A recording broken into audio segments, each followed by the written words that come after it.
Hi, this is Chris German, and welcome back to the Apartment Dealer Show. With me today, we have Mr. Warren Thomas. Now, Warren is the founder of JRW Investments here in Pasadena, California, and he's one of three managing members of Exchange Right. Warren's business is all things DSTs.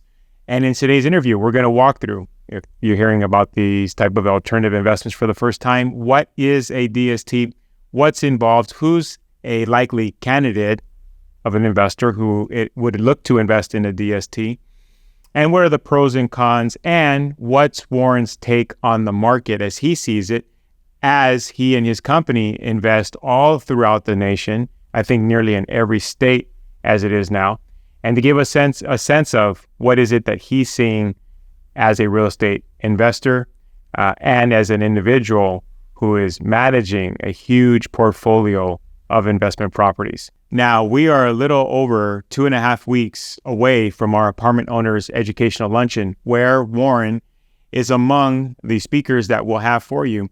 And at this event, we cover owning multifamily properties from multiple facets, legal, financial, and otherwise, so that you have all that you need in your tool belt as a landlord and to be prepared and equipped for what's coming in the next 12 months or so. So if you haven't registered, register soon. We fill up every time. There's a limited number of seats. And again, we'll have with us the who's who from all the various facets of owning multifamily properties. It is not to be missed. And with that, help me welcome Mr. Warren Thomas. So Warren, welcome back to the show. Thank you. So of course, we're gearing up for our apartment owners educational luncheon, and typically in that room of the about 250 landlords that attend, 50% have been to a prior event, 50% are new attendees. Typically, that's our ratio. But not to say that 50% was at the events that you were with us last year, because you're more of a newcomer to our speaker panel. So I want to start low level, and then we'll grow from there. So first and foremost, what is a DST? Yeah, so a DST, first, it's a very popular method of fulfilling a 1031 exchange transaction. And the term DST is actually Delaware Statutory Trust. And in 2004, the IRS issued some rulings on it that really set it up to be a primary vehicle for folks to use if they wanted to go from owning rental real estate into going into a more passive type investment, still in rental property, but where it's being managed by a third-party company, and it allows access typically to institutional type real estate that the smaller real estate owner normally couldn't ever access. In owning a DST, what type of properties are involved, and then how does that differ, say, if I was just to go buy one triple net property myself? Right. So I'm going to give you a couple examples of that, how a DST might hold property. You could go to a DST company that specializes in any type of asset, real estate assets. So you can find a DST that might have just apartment assets in it. Now, the difference between an apartment asset, the typical apartment dealer attendee might have, the typical apartment dealer attendee might own a lot of different properties, but they're probably going to be anything from single families to, 100 units, 200 units, but they're going to be typically going to be smaller in size. In accessing a DST, if you were to go from that type of property into a DST that's an apartment-oriented or multifamily DST, you're going to probably find yourself in apartments that will start at about 200 units, and there might be 1,000 units within that one DST. So that would be an example of an apartment DST. They're not going to be in the small mom and pop market. They're going to be in more of an institutional play that you might see an insurance company owning or a pension fund owning. It's going to be more that type of an asset. You can also find DSTs that, like, we specialize. We have done 9 apartment DSTs, but our specialty really is the net lease space. So Walgreens, Kroger, Walmart, Tractor Supply, dollar stores like Dollar General. We're gonna buy assets that we will put into a DST, and instead of having just one asset in our DSTs, we're typically going to have anywhere from 15 to 30 different assets. So there'll be a component of grocery, a component of auto parts, a component of pharmacy. All of these things are going to be inside of one DST. So the investor that chooses that DST, they're getting diversification and they're getting institutional assets and institutional type management of the assets, in addition to the monthly cash flow and fulfilling their 1031 requirement for their exchange property. For many of the apartment owners, they're number one, they would utilize this strategy as a way to begin their exit. They don't want to just sell their apartment building, cash out, and deal with all the capital gains. So they would do a 1031 exchange into a DST because it gives them that they're able to check 2 boxes or 3 boxes. They're able to do the 1031 exchange, no capital gains. They're able to have monthly cash flow, and somebody else is managing it for them, like you mentioned, and that's a lot of what they're looking for. They no longer want to be in management. Another component to that, especially of late, is that being a landlord in California has become much more difficult with the rent control laws and eviction moratoriums. And they just announced there's going to be a new rent control bill on the ballot in 2024. So it's not going to get any easier. So for many of them, they're looking to do something different as they see apartments in California just are not as lucrative and friendly as they once were. Correct. As you take a look at your client base, who makes up individuals that are investing in what you're offering? Yes, that's a great question. The DST industry is generally services a pre-retiree and retiree market. With Exchange Right, our company, I started the company in 2012, and we currently have acquired and are managing now $5.6 billion of this type of asset. So it's not a small amount of property. Yeah. And we're actually headquartered in Pasadena, so we're close to most of your clients and attendees. But for our investor base, they are looking for a stable income play, and they're going to come to us because they've got the 1031 need, they want stable income, and they want that principal to be pretty secure. So you can find DSTs that can be very speculative, but our market is really the retiree market and the pre-retiree, and my product is going to be built for that market. But there are product out there in the DST space that if you want to jump into an asset class that's a little more spicy, they are available. So it just depends what the investor is looking for. My investor, we want to preserve the capital, we want the income, we want the tax advantage. And then lastly, we build into all of our programs an exit that's multi-pronged. So we'll allow an investor, when we go full cycle, to cash out or to do another 1031 of their choice, or they can go into our REIT tax-free and now be part of a multi-billion-dollar portfolio of net lease and not have to pay taxes in that process of getting that further diversification. And so different DST companies are going to have different exits. For me, cash out option is really important because when you're working with a retiree population, there will be those investors that that have maybe chronic health issues, and they may be passing away even during that hold period of the DST. And if they do, the DST gets a step up in tax basis, and upon liquidation, their estate will pay 0 taxes. So that concept of doing a 1031 of swap your properties until they'd say swap till you drop, you can actually do that, but get into a DST that allows you to cash out at the end as one of the options. Having the option of doing another 1031 is also important because, Chris, you know that this market right now, it's been pretty high, but there's always a collapse coming. You just don't know when it's going to happen. And so there may be a reason that you want to position into a DST now, and then on exit, you come right back into the market and start buying more units in Southern California or wherever it would be. And so you want to be in, if you're going to go to a DST program, make sure you've got that 1031 exit as an option, as well as a cash out. And then thirdly, because of the demographic that we serve, you really want what we call a 721 exit. I'll just say it's a REIT exit where they can take their equity tax-free out of the DST and roll it into this much bigger portfolio, which would be considered a REIT. And in doing that, they might actually get more cash flow, and they can also get a future step up in tax basis, and they get access to liquidity. So it's a big deal to be able to have those exit options. So now, viewers of this channel, I believe they plug in because it's all truth here. The facts of owning multifamily, no propaganda.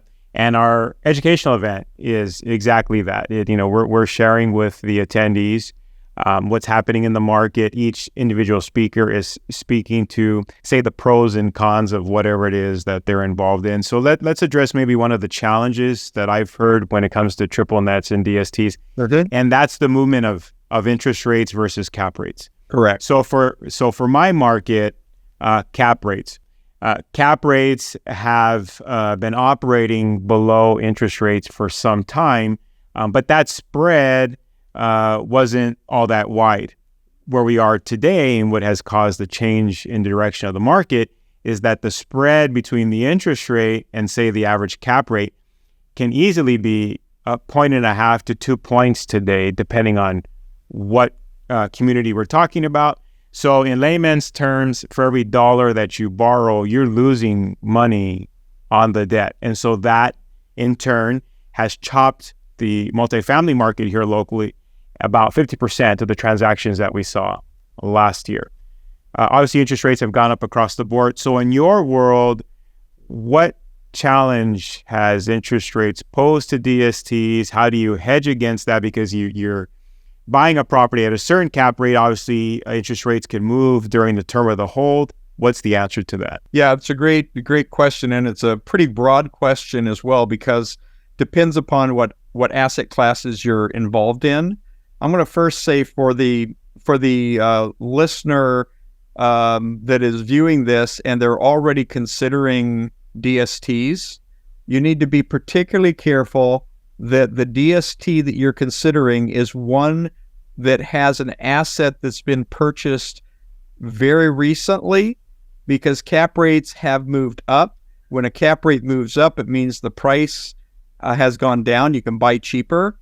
So you want to make sure you're not being asked to buy into a program that has been on the shelf, a DST program where the apartment or the net lease or the hotel has been out there for 6 months or a year, because there's a dynamic to that cap rate change. We've been seeing cap rates change in all sectors of commercial property on these institutional asset classes, just like we've seen them locally. So watch out for stale programs, okay? Because the stale programs, you might be getting yourself into something that's already lost 15% of value, okay, by getting something that's 6 months old. Now, let me go more specifically to today's programs and what that's meant with the cap rate changes. So if I'm bringing out a program today, I'm going to be on a blended basis between my grocery stores, my pharmacy, my FedExes, my whatever I've got in that particular portfolio, whatever 15 to 30 properties. I'm going to have a blended cap rate today of about 6.5, 6.5, okay? And my cost of debt is going to be somewhere around 6. Might be 5.8, but might be 6. It's going to be right in there. Well, debt is not, by the time you put a program like this together and you've got the costs of appraisal and legal and everything that goes in there, your debt cost is not really being accretive to the investor's benefit. So what we've done is, one, we have seen the cap rates go up, and they've been moving like 15 to 20% over the last year or so. So we're buying cheaper. We're buying less expensive. I shouldn't say cheap, I guess. But we're for less expense on this, on the Walgreens or the Walmart or the CVS, whatever it is, prices have changed.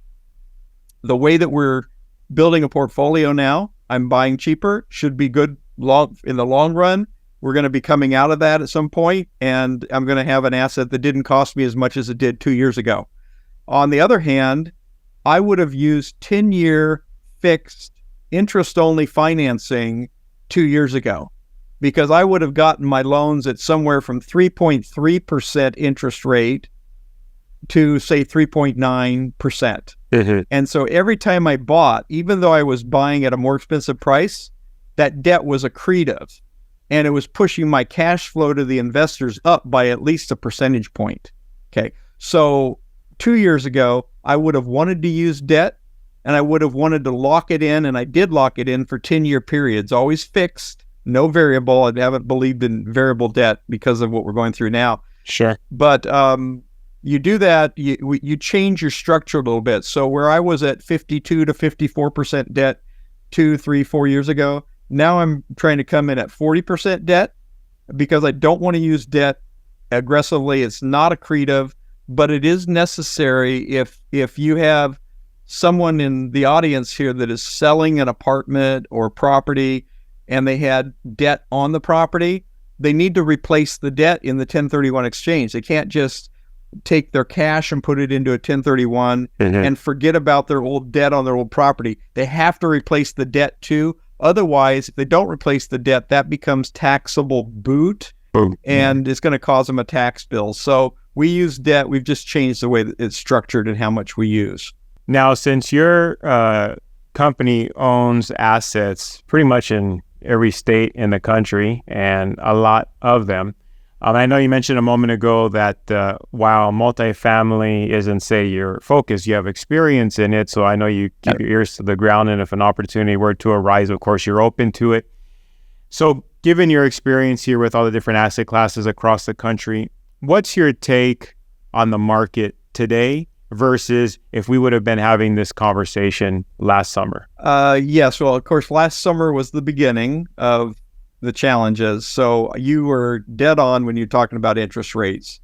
Interest rates going to have more impact on commercial real estate than any other factor. Whether we go into recession or not, interest rates will keep this sector, the real estate sector, at bay from seeing any growth. So that does not look like that's a short-term problem. It looks like it's going to be a longer-term problem. And we've had interest rates like this before, but prices adjusted, right? When interest rates were this level before, everything was less expensive. And then when you get cheap money, everything becomes more expensive. So I think, Chris, you're going to see this last for quite a long time. And then I also believe that we're going to have challenges with recession issues too. So far, we haven't felt it because there's been so much money in the economy that the job loss hasn't been significant yet. But it just depends. We've got a lot of money floating out there. When that money starts to dry up, then I think we risk more job loss. And when we risk job loss, it's going to particularly affect certain sectors of real estate. Apartments won't be immune to that, and certain sectors of retail will not be immune to it. We've already seen a huge decline in value on office, and we're just beginning to see the real effect because you've got a sea change of leases that are coming up where the tenant's still in a lease that they can't get out of. And yet over the next 3 years, they're going to be able to get out of it because they're contractually only obligated for a 5-year or 7 or 10-year period. And those are going to roll, and it's going to cause more upset into the office market than we've already seen. So wow, we're not close to getting out of this, unfortunately, but smart people make money in bad times, and so I like multifamily. I'm actually building in a couple markets right now. I'm building ground up, but they don't qualify on 1031 exchanges. So I like multifamily if you can create value. I think multi is going to continue to have real issues. If we step into a recession environment, I think it's going to really hurt. Yeah, this, obviously I'm partial, but every luncheon has been just great in terms of the information that's been shared with the attendees, but especially this luncheon. What you and your associates will share in terms of the pros and cons of the DST, or the challenges, we'll call them, and what people need to be aware of. But it's a great alternative if you don't like what you see here locally. To your comments about the market and things stalling out, Bruce Norris, who will be with us, thinks that we might see a pause of a decade, and he's going to go through, well, why is that? And that we're talking about, that's a long period of time to have a challenge of not much equity and growth. So we'll have Mike Brennan with us, the eviction attorney, who I know you're familiar with as well, who's going to say some scary things about, what direction the state's going in terms of tenant protections, to interest rates, and Gil Figueroa and what he'll explain on that side of the commercial sector and why it looks like rates will only continue to climb. So not doom and gloom here, but the point is you need to be educated as an investor, and you need to know, given the challenges at hand, what direction to pivot so you can still move profits forward. Because again, there's still a place and a way to make money. As you mentioned, you're doing new construction, but where and how you do it, it's all dependent upon what information you're relying on, and hopefully not relying just on the talking heads. Now, you're more of a newcomer to our speaker panel, and we're very fortunate and grateful to have you. Given now your experience of the event itself, putting your investor hat on, why do you believe someone should be in attendance at our event? Yeah, I really enjoyed coming to the event, in that you're focusing in on topics that are relevant to the small apartment owner, small rental property owner. So issues in terms of state law changes, local law changes, tax assessments, all of those things are very pertinent to the audience that you have there. And then you also give access to all the speakers. Now, I'll just put a plug in there. You typically will have the speakers in the back of the room sitting at certain tables to start. And I'll tell you, for the audience that's watching this, if you want to go and talk to a speaker before the event begins, just go towards the back of the room there and grab them, because they're very willing to talk and share their knowledge. So I think it's a great event, and you're around another 200 people that have the same issues that you're dealing with. And so there's a lot of good connection time there. Yeah, and that's probably one of the most beneficial parts of the afternoon is when we get to the Q&A session, where you and the other speakers are gracious with your time, and we answer as many questions as we can from the audience. And typically, if somebody is thinking a question, somebody else is going to ask it. And so aside of the presentations that are given, there's that much more value when you're able to have your own question answered that's particular to your situation. So yes, we're looking forward to our next event, and we're grateful to be able to serve the landlord community in this way. Warren, I want to thank you for your time with us here today. I wanted to give those individuals who are thinking about attending a chance to see what is it that you do, and to have a meet and greet with you, if you will. But I'm sure at the event now, given what you said, they'll be sure to, you're going to have some groupies now, your associate, right? They're going to be questioning you and talking with you. And so we look forward to that. Mr. Thomas, thank you again, and we'll talk soon. Hey, thank you, Chris. Now, Warren is just one of the 9 speakers that we'll have with us at our educational event. We'll have with us Mr. Steven Spear. Steve now has been a real estate attorney practicing for over 4 decades. He can answer those questions that are above and beyond, say, your run-of-the-mill eviction issues. But more importantly, when tenants bring lawsuit against you, when there's a loss at the property and so forth, Steve is excellent to answer those questions. And of course, we have with us Mr. Mike Brennan, eviction attorney extraordinaire. Evictions have changed. The courts have changed. You need to be aware of what are those changes. Even the documentation has changed. So you need to be in the know. We'll have also with us Mr. Gil Figueroa. Interest rates are what are plaguing the market today.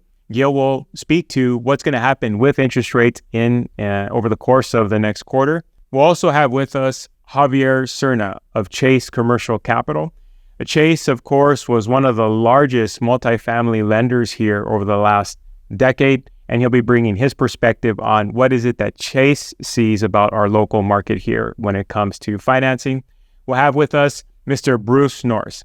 Now, Bruce, for about the last 3 decades, has had the innate ability to determine or predict what direction the real estate market is headed. And as I mentioned during my interview with Warren, he's predicting that real estate is going to be on a pause, equity-wise, for the next decade, if a few things don't change, and he's going to cover what are those things that we need to be looking for. We'll have with us Greg Burns from IPX 1031 Exchange Services, the nation's largest and leading 1031 exchange accommodator.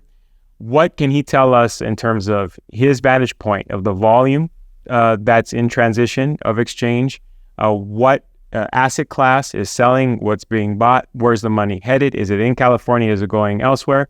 And he'll be able to speak to not only that, but as well as, well, the in and outs of a 1031 exchange. And last but not least, Mr. Dave Barrett, who will be speaking to all things cost segregation. It's the number one tax-saving tool when it comes to owning multifamily properties. And I will bet the vast majority watching this video have not had a cost segregation study performed on any of your multifamily properties. You need to be in attendance to see who is that best situated for, how much tax write-off is available, and how do you go about getting a cost segregation study. All in all, there's going to be a ton of information shared. I personally will be going over current rental rates, property values, direction of the market, some investment strategies. How can you pivot to profits even amidst all the current challenges? And the seats are filling up fast. I encourage you, register today. I hope you found today's interview informative. Stay tuned for more upcoming videos. That's going to give you the resources, network of professionals, information, strategy, and all the rest. It's going to help you build your financial legacy in multifamily properties. Now, before I let you go, a gentle reminder, who's invited to attend our educational events? It's those of you who own here locally, and you would know that because you receive a mailer from me. But that's why we have YouTube. For the rest of you who are outside our service area, we still want to be able to assist you, make sure you have the right information when it comes to your apartments. And so we share things like this, the interviews and so forth, so that you're not left out in the cold. But those of you that own in our area of ownership, you're invited to attend. We hope that you'll be with us. I also want to encourage you to subscribe to our YouTube channel. Share this video with the landlords that you know. Maybe you're not interested in a DST, but you'd be surprised how many individuals are looking for some exit strategy and they have no clue what a DST is. You could help them in that way. Be sure to turn on the alerts so that you get notifications when we release our newest videos. And stay tuned because we have more information coming your way. Chris German from the Apartment Dealer wishing you positive cash flow, tenants who behave, and much protection from Uncle Sam. Till next time.